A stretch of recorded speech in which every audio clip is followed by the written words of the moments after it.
안녕하세요. 남편과 화목한 결혼 생활을 이어가고 있는 30대 여성입니다. 그런 제가 여기에 찾아온 건 바로 제 미친 형님 이야기를 하고 싶어서예요. 물론 아주버님이 형님과 이혼 소송 중이니 형님이라 부를 날도 얼마 남지 않았지만요. 일단 어쩌다 저런 형님을 만나게 되었나 이야기를 하려면 제가 어쩌다 이 집안에 시집을 오게 되었는지도 말을 안 할 수는 없겠네요. 남편하고는 대학 CC였어요. 입학하자마자 서로 첫눈에 반했고 이후로 졸업할 때까지 동기들이 부러워할 만큼 예쁘게 연애했고요. 하지만 남편이랑 제가 서로 다른 나라로 유학을 가게 되면서 자연스레 멀어졌고 이후로는 친구들을 통해서 간간히 소식만 전해 듣게 되었죠. 그러다 동문회에서 우연히 재회하게 되었고 남편이 먼저 우리 그때 참 어렸다면서 연락을 해오기 시작했습니다. 그리고 저도 남편하고 워낙 좋은 기억이 많았어서 그런지 그런 연락이 싫지 않대요. 그래서 다시 연락을 주고받다가 연인 사이가 되었습니다. 그러다 결혼 이야기가 나온 건 저희가 연애한 지 2년째 돼가던 해였어요. 사실 양가에서는 이미 저희 둘이 연애한다는 걸 알고 계셨고 어쩌다 보니 왕래도 하고 있었거든요. 그러니까 어머님께서 먼저 뭐하러 시간을 끄냐며 서로 확신이 있으면 차라리 하루라도 빨리 식을 올리는 게 좋겠다고 하시더라고요. 사실 저는 친정어머니가 안 계세요. 제가 아주 어렸을 때 지병으로 돌아가셨고 이후로 아버지께서 혼자 저를 키우셨죠. 다만 아버지가 사업을 하시다 보니 저랑 많은 시간을 같이 보내주시지는 못하셨어요. 그래서 금전적으로 어려움은 없었지만 마음 한구석에 늘 외로움이랄까 그리움이랄까 그런 결핍이 있었네요.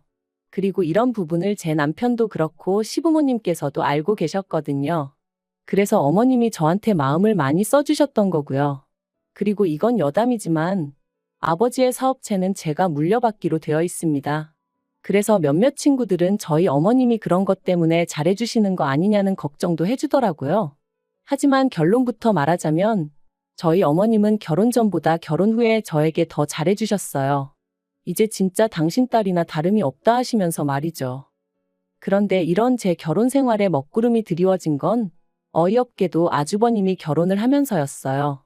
정말이지 어디서부터 어떻게 이야기를 해야 하나 싶은데 일단 저희 아주버님은 성격이 좋게 말하면 유하고 안 좋게 말하면 물러터졌거든요. 하지만 아주버님 성격이 그런 걸 제가 뭐라고 할 건 아니었으니까 그저 옆에서 지켜보고 들려오는 이야기 들으면서 혀를 차는 정도였죠. 아무튼 그런 아주버님께서 결혼하겠다며 여자를 집에 데리고 왔다대요. 문제는 그 결혼 상대가 아주버님보다 나이도 6살이나 많고 직업도 변변찮았다는 거지만요. 아무리 사랑하는데 국경이 없고 직업에 귀천이 없다지만 저희 시부모님의 반대는 거셌습니다. 그 여자랑 결혼할 거면 면 끊자는 얘기까지 나왔거든요. 그리고 저희 아주버님 성격은 그런 두 분에 맞설 만큼 강단 있는 사람이 아니었어요. 결국 시부모님의 반대를 이겨내지 못하고 그 여자한테 헤어지자고 했다더라고요. 하지만 두 사람이 헤어지고 그렇게 상황이 마무리되었다고 생각했을 무렵이었습니다. 그 여자가 저희 시댁에 직접 찾아왔네요. 보기에도 불러온 배를 감싸 안고 말이죠. 이 일로 정말 시댁은 쑥대밭이 되었습니다. 시부모님께서는 원래도 마음에 안 들었는데 임신까지 했다는 사실에 아연실색하셨고 아주버님은 그럼 어떡하냐 그래도 내 핏줄은 내가 책임져야 되지 않겠냐 불쌍한 여자다 그러고 있고 저희 남편이 자기 형이지만 정말 미친 것 같다며 아주 절레절레 난색을 표하더라니까요. 하지만 이때도 저는 당연히 아무런 말도 하지 않았습니다. 의견이 없어서가 아니라 말 그대로 제가 나설 자리가 아니었으니까요. 그리고 결국 역시나 자식 이기는 부모 없다고 시부모님은 두 사람의 결혼을 허락하셨습니다. 사실 더는 반대를 하실 수가 없는 상황이었죠. 다만 시부모님이 지들 멋대로 하는 결혼인 만큼 아무것도 못 해준다 하시더니 정말로 아무것도 안 해주시더라고요. 그리고 이 일로 아주버님하고 형님이 크게 다퉜다고 들었어요. 물론 저나 저희 남편이 나설 자리는 아니라서 그냥 어렵네 하고 말았지만요. 한편 아주버님이 결혼하고 얼마 지나지 않아 어머님의 생신이었습니다. 그래서 저는 평소와 같이 어머님이 좋아하시는 호텔 레스토랑에 예약을 하려던 참이었어요. 제가 시집 온 해에 어머님이 그러셨거든요. 집에서 말고 어디 분위기 좋은 데서 식사하고 싶으시다고요. 그리고 사실 어머님 성격이 집에 손님 오고 그러는 걸 안 좋아하세요. 그리고 그 손님에는 아들 며느리도 포함이었습니다. 저희가 오면 옷도 신경 써서 입고 계셔야 하고 생리현상도 조심해야 하고 그런 게 불편하다 하시며 그냥 분위기 좋은 데 가서 다 같이 깔끔하게 한 끼 먹고 헤어지는 게 좋다 하셨죠. 그래서 시부모님 생신이나 가족 행사가 있는 날이면 늘 호텔이나 유명한 식당으로 가거든요. 그래서 이 이야기를 형님한테도 했는데 형님이 고집을 부리대요. 어머님이 그렇게 말씀하셨어도 그건 경우가 아니라면서 그리고는 기어이 직접 한상을 차려드려야겠다는 거예요. 그래서 그러면 형님은 그렇게 해드리시라 했어요. 저는 어차피 호텔 식대를 제가 낼 거니까 원래대로 호텔에서 모시겠다고요. 그런데 말도 안 된답니다. 당신이 윗사람이고 차려드리기로 정했으니 저는 자기 의견을 따라야 한대요. 그러면서 그게 윗사람에 대한 제 바른 자세라는데 황당하더라고요. 그래서 제가 솔직히 말했어요. 저는 찌개나 밑반찬처럼 간단한 음식은 할 수 있어도 시부모님 모실 만한 요리 실력은 없다. 그러자 형님은 마치 건수라도 잡았다 싶었는지 그러면 더더욱 배울 생각을 해야지 내뺄 생각만 하느냐면서 자기가 저희 집에 와서 저를 가르쳐 줄 테니 배우라대요. 그래서 결국 울며 겨자 먹기로 그러기로 했죠. 그런데 이게 웬걸. 막상 저희 집에 와서는 형님이 이 집은 누가 해줬냐, 이 살림은 누가 해줬냐. 솔직히 지나치다 싶을 만큼 사적인 것들을 물어보는 거예요. 그리고 저는 딱히 숨길 일이라곤 생각을 못하고 사실 그대로 이야기를 했죠. 참고로 집은 양가에서 반반 부담해서 사주시기도 했고요. 그런데 반반이란 단어는 형님 귀에는 들리지가 않은 건지 해놓고 사는 게 이렇게 다를 수가 있냐며 불편한 티를 내대요. 괜한 소리를 했나 싶은 게 얼마나 찜찜했는지 몰라요. 그뿐만이 아니었습니다. 굳이 음식을 가르쳐주겠다고 없는 시간까지 비워놓게 만들더니 정작 가르쳐주고 간 건 하나도 없었어요. 그래놓고는 인터넷에 보면 다 잘 나와 있으니까 어머님 생신 당일날 저더러 갈비찜에 잡채에 이것저것 해오라나요? 그런데 거기서 끝이 아니라 시댁으로 바로 가면 안 되고 자기가 먼저 한번 확인을 해봐야 한답니다. 어머님 상에 올릴 만한 건지 아닌지 검사를 해야겠다나요? 그래서 결국 제가 고민 끝에 어머님께 전화를 드렸어요. 그리고는 형님이 어머님 댁에서 생신을 축하드리자고 하는데 어머님은 알고 계신지 물었죠. 그리고는 제가 너무 요리도 못하고 하는데 형님이 이것저것 해오라고 하셔서 걱정이란 얘기도 했어요. 그랬더니 어머님께서 대번에 왜 당신 의견도 묻지 않고 그런 계획을 세우느냐며 싫다고 하시대요. 그리고는 전처럼 호텔에서 먹자셔서 결국 그러기로 했어요. 그리고 어머님 생신 당일 결국 전과 마찬가지로 호텔 레스토랑에서 모였습니다. 모두가 화기애애한 분위기 속에 형님만 안색이 좋지 않았죠. 그리고 그런 모습을 보고 있자니 솔직히 좀 찜찜하긴 했어요. 하지만 제가 형님 기분을 맞춰줘야 하는 건 아니잖아요. 아무튼 식사를 마치고 디저트를 기다리면서 어머님한테 생신 축하드린다는 인사와 함께 준비했던 선물을 드렸습니다. 어머님이 예전에 제 핸드백 보고 너무 예쁘다고 하셨던 게 기억이 나서 같은 브랜드에서 좀 더 어른들이 편하게 드실 수 있는 걸로 샀거든요. 명품이니까 조금 비쌌고요. 하지만 제 기준에 무리 없는 선이었고 제가 해드리고 싶어서 산 거였으니 크게 문제될 건 없었어요. 무엇보다 어머님이 제 선물을 꺼내보시고는 너무 좋아하셔서 그것만으로도 소위 돈 쓴 보람이 있다 싶었죠. 그런데 그때 형님이 저더러 잠깐 나와보라는 거예요. 이 분위기, 이 타이밍에 싶었지만 당장 제가 안 간다고 하면 분위기가 더 안 좋아질 것 같아서 양해를 구하고 형님을 따라 나갔습니다. 형님이 저를 화장실로 데리고 가서는 지금 뭐 하자는 거냐고 따지더군요. 그래서 제가 뭐가 문제냐니까 자기가 그때 분명히 선물은 20만 원 안에서 살 거라고 했던 거 기억 안 나냐는 거예요.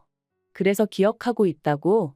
하지만 그건 형님이 그러신다는 거였지 저랑은 상관없는 이야기 아니냐 했습니다. 그랬더니 형님이 지금 자기 엿먹이는 거냐면서 자기가 20만 원짜리를 한다고 했으면 저도 그 정도 선으로 맞추는 게 기본 상식 아니냐고. 그런데 보란듯이 비싼 핸드백을 사서 내놓는 거 그거 지금 자기 가지고 노는 거 아니냐대요. 이게 그 말로만 듣던 자격지심인가 싶은 게 황당하기 짝이 없더라고요. 그래서 무슨 오해가 있으신가 본데 저는 형님을 곤란하게 만들 생각은 쥐꼬리만큼도 없었다 했습니다. 하지만 형님은 계속해서 저더러 그 핸드백을 사온 저희가 뭐냐 따지더니 급기야는 동서 혼자 어머님한테 예쁨 받으면 좋냐고 시비를 거는 거예요. 정말이지 말이 통하지 않는다는 게 이런 거구나 싶었죠. 그래서 제가 형님은 형님이 하고 싶은 만큼 하면 되는 거고 나는 내가 하고 싶은 만큼 하는 거라고 그뿐이다 했습니다. 한편 자리로 돌아와 마저 디저트 먹고 그렇게 어머님 생신 축하 자리는 좋게 마무리가 되었어요. 그리고 집으로 돌아오는 길에 남편이 아까 형수랑 무슨 이야기를 그렇게 했냐고 묻더라고요. 그래서 어머님 생신 선물 좋은 거 해드렸다고 욕만 잔뜩 먹었다니까 남편이 어이없단 표정으로 저를 쳐다보더니 너무 신경 쓰지 말라대요. 그래서 신경 안 쓸 거야 했습니다. 솔직히 제가 자기한테 돈을 빌려서 산 것도 아니고 제 돈 주고 제가 좋아서 해드린 건데 왜 욕을 먹었나 싶은 게 생각할수록 열받고 짜증났었거든요. 그런데 그날 저녁 다시 형님한테 전화가 걸려왔습니다.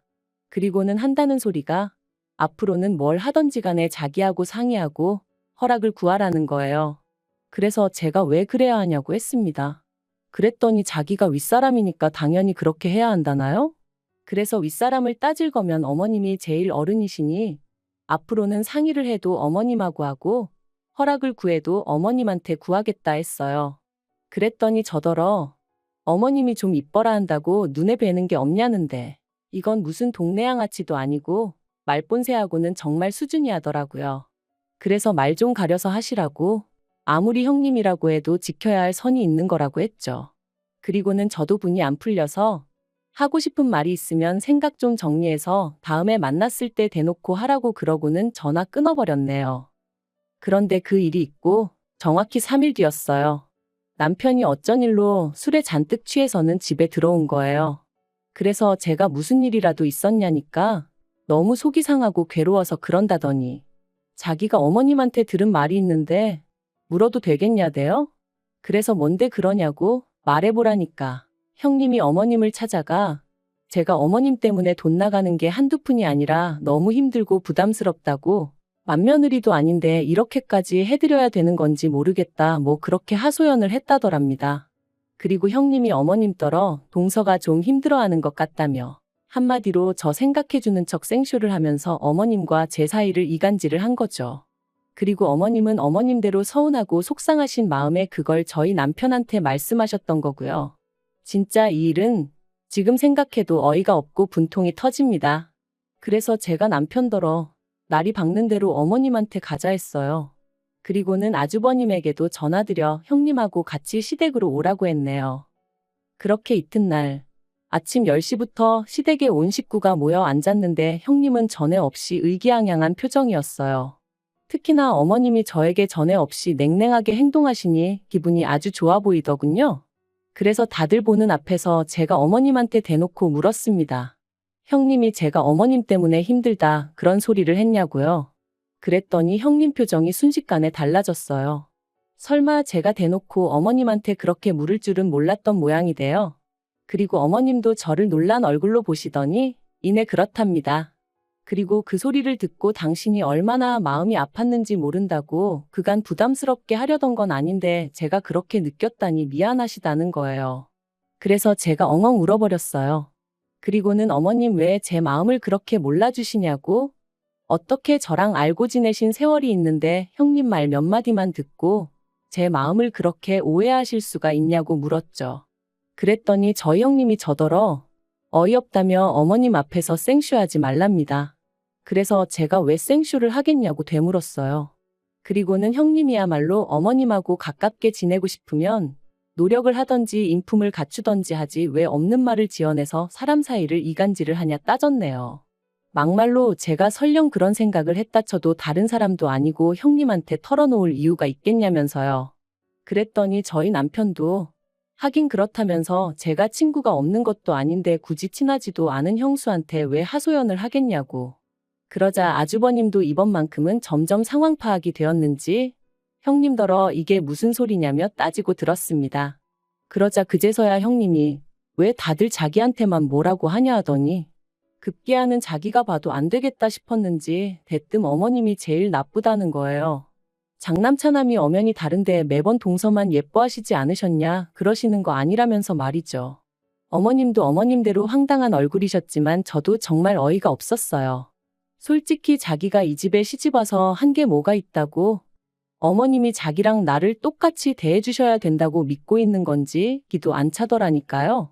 그리고 그때 아주버님이 형님 뺨을 때렸습니다. 왜 화목한 집안 분위기를 흐트려 놓느냐면서 말이죠. 그리고 졸지의 분위기는 아주버님과 형님의 부부싸움으로 이어졌어요. 형님은 네가 뭔데 나를 때리냐면서 신고를 한 해 만에 난리가 났고 조금도 미안해하는 기색 없는 형님한테 아주버님은 네가 그렇게 떳떳하냐 하더니 급기야는 이혼 이야기를 꺼냈습니다. 동시에 내가 지훈이 내 새끼 아닌 거 정말 모를 줄 알았냐면서 말이죠. 이때는 저도 저지만 시부모님 두 분 다 기함을 하셨어요. 그리고는 어쩐지 닮은 구석이 하나도 없더라는 저희 남편 말과 함께 그때부터 정말 쑥대밭이 되어버렸네요.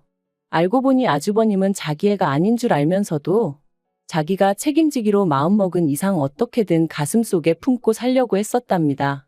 그런데 형님이 잘 지내는 다른 식구들한테 해코지를 하는 걸 보니 이대로는 안 되겠다 싶으셨다네요.